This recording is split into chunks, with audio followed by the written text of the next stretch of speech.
Hi, everybody. Guys, I got new hair. Woo! Come on in, everybody. Welcome to Spin Cycle. How was your weekend? Oh, guys, it's been a nice day out here in Buffalo. I'm on my porch. Welcome to my porch. Welcome to Spin Cycle, where we work hard at not getting stuck doing the same thing over and over. So we rotate topics. We are on week 6 of the Facebook Live show, and I've just been kind of filming different places around my house. Hi, everybody. Come on in.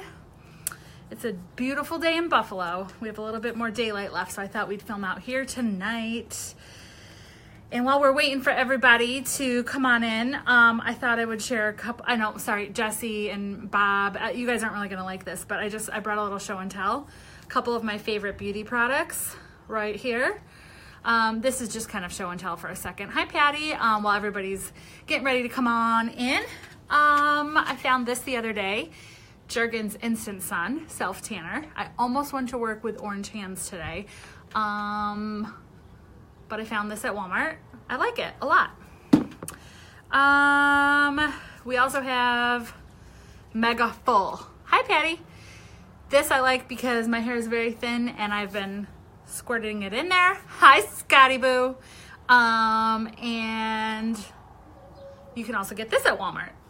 So I just thought I would show you. I'm not Oprah and I'm not Ellen, so it's not like, and you get one and you get one and you get one and Trish gets one and Patty gets one and everybody. So, but I thought I would just show you these before we get going here. Anybody else coming in to join us? Hi, Helen.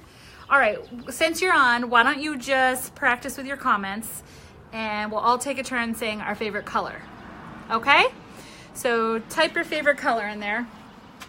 I'll start. I would say probably purple or brown. I'm not going to comment my color, but you do that so then we know you're here. Say the color. Ready? Go. All right. Thank you, Patty. Can you believe I got new hair, guys? Wow. Polka dots is your favorite color, babe? I don't know about you. Royal blue? That's pretty. I have a chair sitting on my porch right there that's royal blue. Scott's favorite color is blue as well. All right, everybody, come on in. We're gonna talk about Mental Health Awareness Month. That is May, and I have been thinking about this as I feel like the church has maybe not had a voice so much in this arena. I didn't grow up hearing about mental health or taking care of your mental health or really know anyone who has gone through bouts with mental health or even mental abuse. And so I haven't really shared a lot publicly about some of my journey in that way. If you go to my blog, you might see some references to some things in some of the essays that are there. And again, that's michellestockton.com. If somebody wants to just type it in the comments there, it'll link. But I started thinking about this month being Mental Health Awareness Month and how can I kind of break this topic down because it's kind of a big topic. So there's some things I'm going to share in the next week or two to come, but to kind of start as sort of an introduction, I thought I would share a little bit about my story and kind of start a little bit from the beginning when I realized like things were not okay. And we're going to just talk about some of those things. So number one, I do not profess to be a doctor or a medical professional by any means. This is my personal opinion. And anything that we talk about tonight, just like if I would tell you this in person, like you need to get checked out by your own doctor. And I think it's important to differentiate between the spiritual side of things and the physical side of things and kind of the emotional side of things. So I think, God made us very complex and lots of parts to us. And So you could be walking through a problem and maybe it is spiritual, maybe you're just not trusting God in a situation or something like that. You might be walking through a situation and it's not just about that. You're having physical reactions to the stress, or maybe PTSD or anxiety or depression or any of those things. And so you've got to address those very real things. And then there can be, like the mental piece that comes with that, like the physical, your body's, having, maybe you're breaking out in sweats, or you're not sleeping, or there's insomnia, or diarrhea, or like just whatever, like maybe you're getting an ulcer. There's like the physical part and then like your mind part. So in my head, I realized that there's kind of different components to that, but I guess I don't guess, it was during, it was 2013, and actually, Kenny, it's interesting that you're watching, because I was doing a Bible study that Tina was in. It was actually Tina, Shay, and I, and it was at Tina's house. And I remember the one particular day, I don't know what the topic was specifically, but it caused a lot of anxiety in me, and I don't know if it was just the week leading up. At that point, I knew things were not okay in that first marriage, and so I just carried a lot of weight, a lot of stress, a lot of anxiety, some to the degree that I didn't realize that I did. And I remember it was through that specific conversation, because Tina, who Kenny is on here, she's a nurse. We started talking about this analogy that I brought up about these buckets. And I said, I can never get a lid on each one of these buckets. Like, I feel like there's all these buckets open, like on shelves. And like, I don't end the day, they're all closed, everything's put away, the kitchen is cleaned up kind of concept. My mind like just feels like they're all open, things are spilling out. It's this disorganized, kind of chaotic feeling that I carry with me, like, to each day. And just not having that closure feeling. I don't know if you've had that feeling for something, but just to go through that, and just feel that unrest that comes with that. It was very unnerving to me, and it was really getting me worked up. And I just remember her saying, like, well, no, I don't feel that.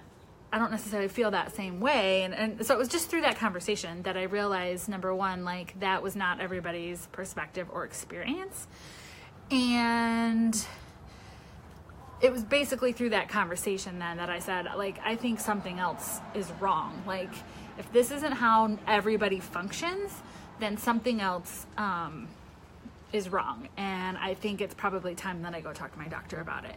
So, I asked her to go with me because I was scared out of my mind, because you don't learn in Sunday school, like, okay, now you'll know when you need to go on medication because here's your checklist. I was terrified to go in there. Maybe part of it was admitting that, like, life had become unmanageable, right? And that I needed help and all that. And so she went with me to that appointment. My doctor's German. He's very, like, linear and very thorough with things. And so, you know, he and I have developed a good relationship over the years. And so he, you know, took things very seriously about what he was, you know, what we were talking about and some of the concerns and things that I had. And he also made the statement, like, okay, listen, just because you might need this right now doesn't mean that you are always going to need this. And so I felt like a weight was lifted in that way, because it wasn't like a sentence in some way. It wasn't like he said, you're crazy and your life is unmanageable and I don't even know how you're surviving, kind of stuff. Like, it was very permission giving, and it was very caring and very nurturing. And so I think just getting through that first hump of a barrier was enough to break the fear down, because you know that you can't have change in your life, right, until the fear of staying the same is greater than the fear of the change itself, right? So at that point it was like, this was my best option, was to go get some professional advice in that way. And so I can't even tell you how much I needed that. Seriously, the medication. And it didn't mean that I was a failure. It didn't mean that I couldn't do it on my own. It didn't mean that I wasn't, relying on God's strength to like help me through those things. In fact, I was widening my circle and working on getting other professional opinions to weigh in on situation, what things they've seen in my life. Okay, so I didn't just look for somebody to give me a script. I wasn't abusing it. He and I had several checkpoints in place, especially as I went through the custody battle, because he actually was more conservative on some of the things that he was prescribing or not prescribing anymore, because he was very concerned, wanting to make sure that I was in pristine shape and condition to be walking through those things in case anyone wanted to audit, evaluate, any of those things. And so that I appreciate tremendously. So you guys can type any questions in there, like if you want to just start jotting some things down, feel free to do that. So I thought I would tell you kind of like what I'm on. So I don't have like an actual disorder.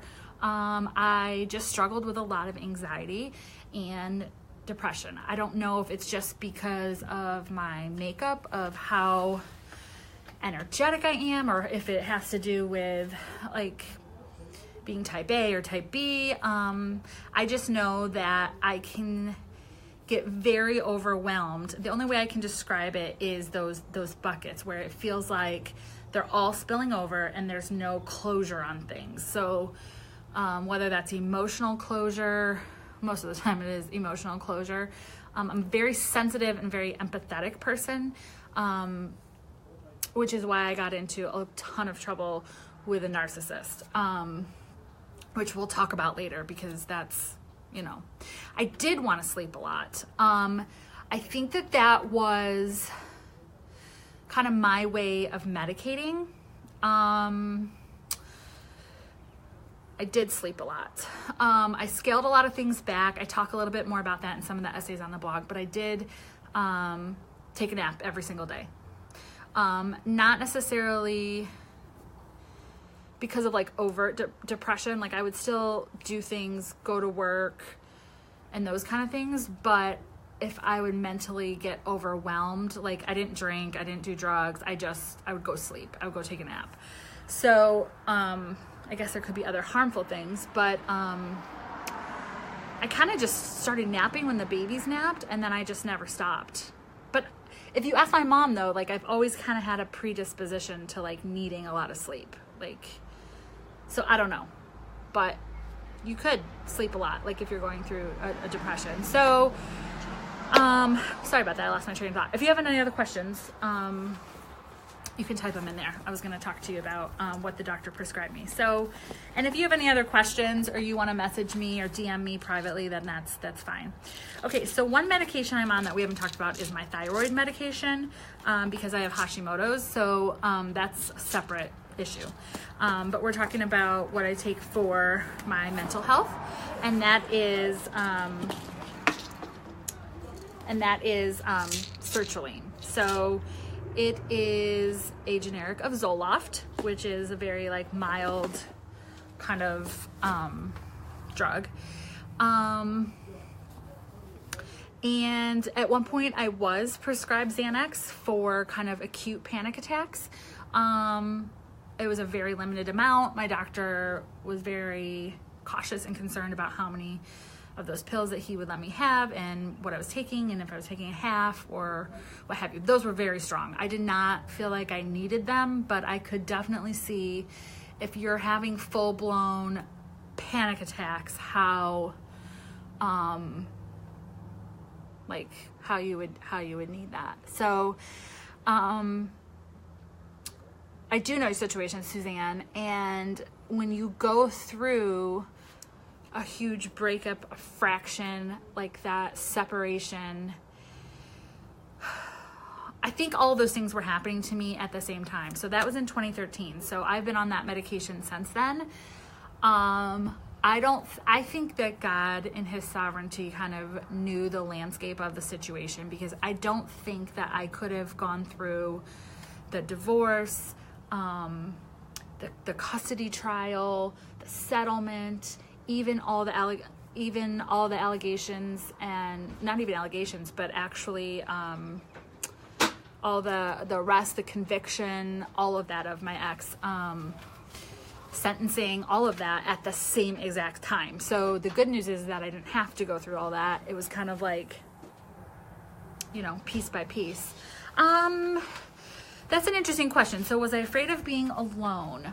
I was not afraid. I would say once in a while at night, maybe like I might hear a noise or something and be like, oh man, I don't know what that is, or should I be scared about that, or is there any logic to what I heard?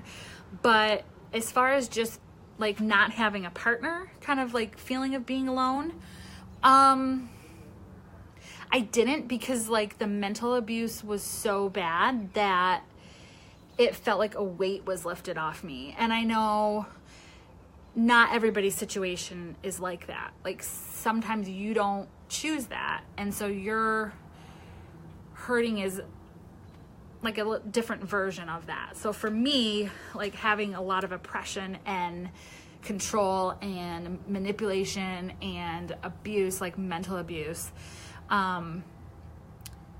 like that was kind of like a weight that was lifted in that way. So I mean, I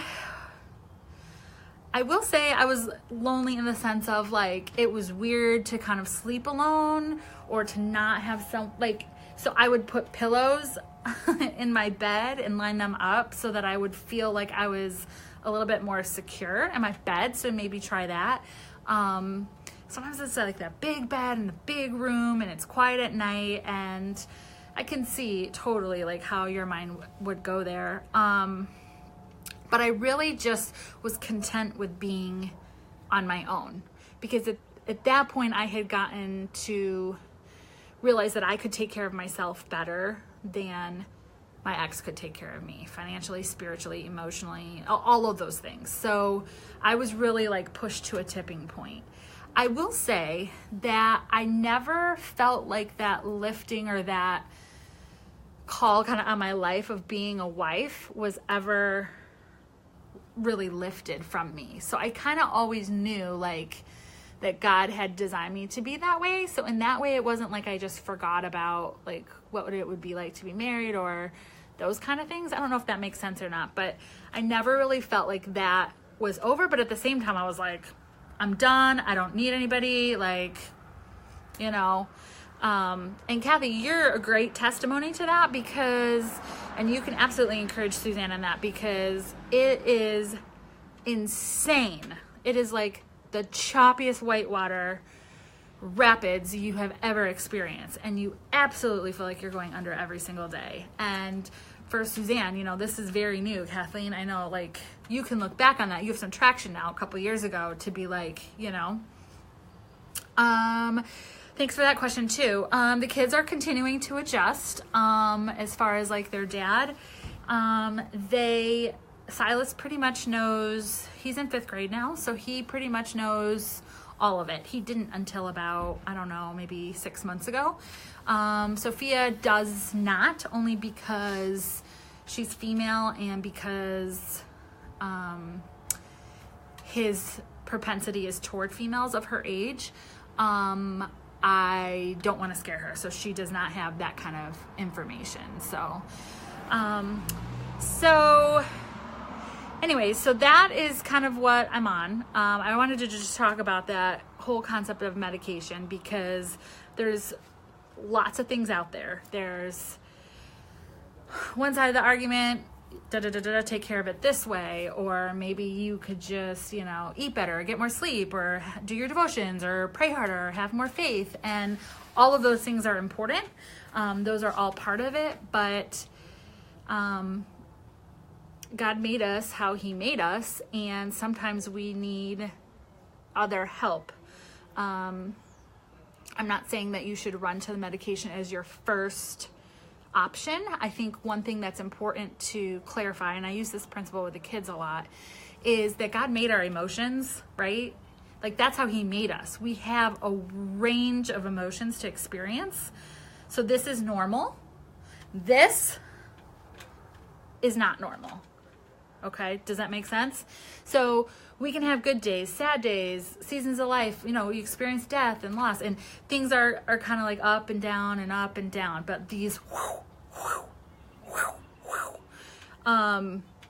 so I always encourage people, like when I'm meeting with them one-on-one, like if you are experiencing any of those things like in extreme or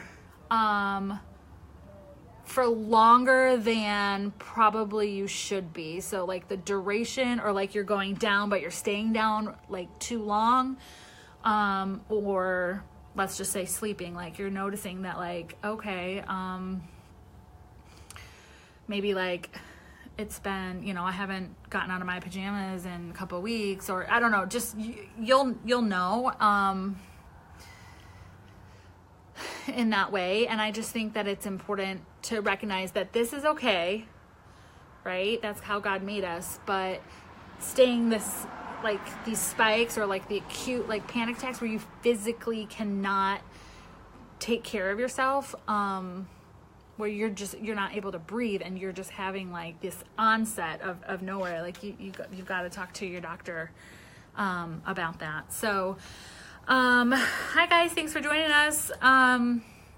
Okay, I wanted to talk a little bit about Silas's medication because he has attention deficit hyperactivity disorder.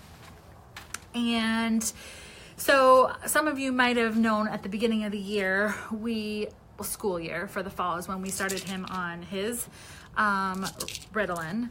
I've gotten mixed reviews. I even like just even this topic, like you guys just need to know, like I'm super vulnerable. So please be kind, please be gracious, please understand that I would not do anything without the consent of many professionals. So this was not Silas's misbehaving and we're going to the doctor.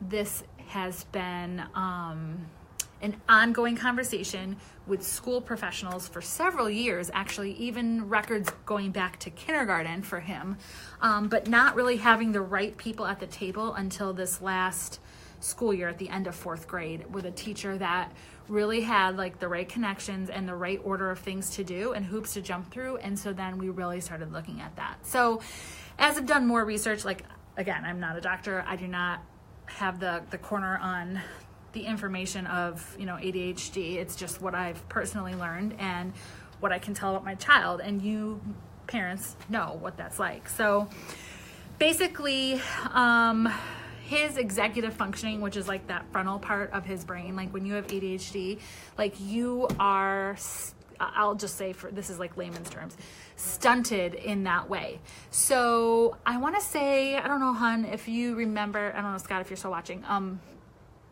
when we watched the one doctor talk about the percentage, I feel like it was around 60%, so don't quote me, but whatever your age is, your executive function is only like 60% of that. So like if he was 10, his executive function, his ability to start, initiate, complete tasks was only that of a 6-year-old. So if I would give him 3-4 tasks in a row, like he would be all over the place. And this is something that's not like, we're not talking about disobedience. We're not talking about like misbehaving. We're not talking about disrespect or any of those things. Like this is, you're like, okay, you're 10, you should be able to do XYZ without, you know, just things that were happening. It's very common, even as Silas is about to turn 11, that he still spills. Like, it's like he doesn't have control of his body in some ways. Like, he constantly will spill things. He's the last one to get ready. Or I should say he's getting better at that because we've solved a lot of that with routine. And he's, you know, the last one in the car. He is constantly asking what time it is. Like, he understands this about himself now, and so there's certain things that he's doing to try to help himself. So he's constantly asking for a time check, let's say in the morning when they're getting ready. He sometimes can lose track of time. Like if he's working on something, he gets easily frustrated, like with schoolwork, when he has to concentrate on long periods of time. And even just for a 4th or 5th grade boy, just to be sitting and writing essays and paragraphs and working on, journaling stuff is like, come on, really, like not their sweet spot. But then to combine that, it's tears, it's frustration, it's all of this stuff. So, and there's lots of blogs, and I don't know if there's any other parents out there with kids with ADHD, but all that to say is when we started him on that medication, it was like the missing link. Like we want him to be successful in school. We want him to be able to overcome challenges. We want him to be able to do those things. So I don't give that medicine to him on days that it's not school. Unless there's a rare occasion where he has to have complete control over his body, like functioning. So like, let's say we're going to be on an airplane and he's going to be in a confined space, or we don't need him like grabbing his bags out and like dumping toys and being like uncoordinated in a small confined space. If we go on a long car ride, things like that. But generally speaking, he only takes it on school mornings. He has an extended release so that it kind of takes one pill and it helps all throughout the day. And it did not take that long to kind of get that straightened out. It only took a couple of tries, but it has been a huge help. So, oh yeah, for sure. And I think we had some conversations about that, right, Trish? When he was first working through that, I've had people say to me, like, that's awful that you medicate your child. Like, number one, I cannot even imagine saying that to someone. If you're thinking that right now, that's fine. Think it.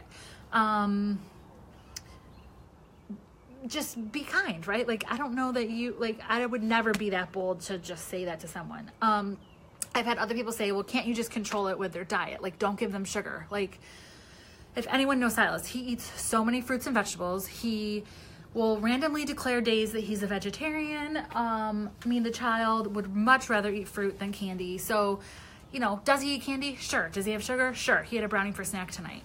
I don't feel that it was a diet issue. Like when I'm looking at all these different things, the data from the school was overwhelming. Like he was only performing at like 40% of his peers.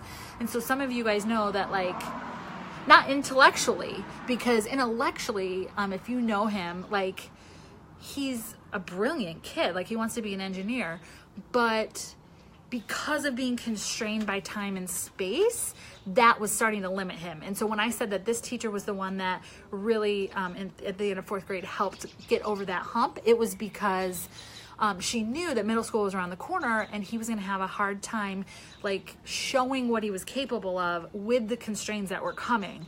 So she really wanted us to look into some different things. So they did lots of observations, and oh my gosh, I was so glad to see that data, because to get a 504 plan, which is just to help them in ways that they access the information, you don't change the curriculum, you just change different ways for them to get to it, taking breaks, taking walks, going getting drinks, having fidget toys.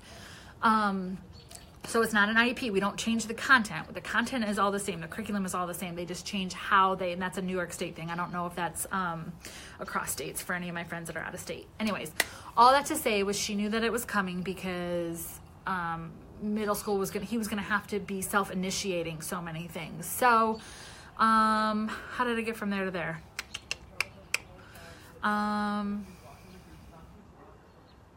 Just that we know each child's different. What works for one may not work for the other. That's true, Trish. Yep.